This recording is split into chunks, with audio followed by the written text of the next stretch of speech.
लोकसभा इंतखाब के छठे मरहले के लिए तशहीरी मुहिम जोरों पर है। बीजेपी लीडर तरुण चुग और सुनील शर्मा आज पब्लिक रैली में होंगे शामिल। वहीं जम्मू कश्मीर कांग्रेस के सदर वकार रसूल भी आज करेंगे रोड शो।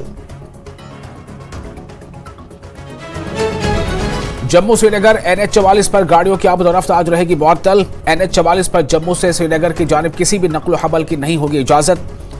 वहीं जम्मू से रामबन, गूल, बानिहाल, श्रीनगर की जानिब आमदोरफ्त मुअत्तल रहेगी। बारामूला लोकसभा हल्के में जश्न जमहूरियत की देखी गई धूम। पुरअमन तरीके से हल्का इंतखाब में पोलिंग का अमल हुआ खत्म।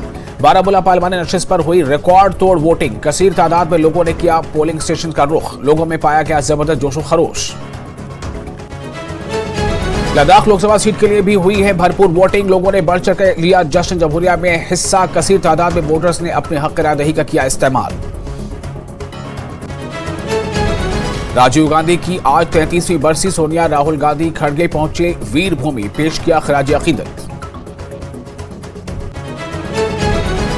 ईरानी सदर इब्राहिम रईसी और उनके वजीर खारजा हेलीकॉप्टर हादसे में फौत। ईरान में 5 दिनों के शोक का किया गया ऐलान। वजीर आजम नरेंद्र मोदी ने भी किया हादसे पर दुख का इजहार। हिंदुस्तान में 1 दिन के शोक का ऐलान।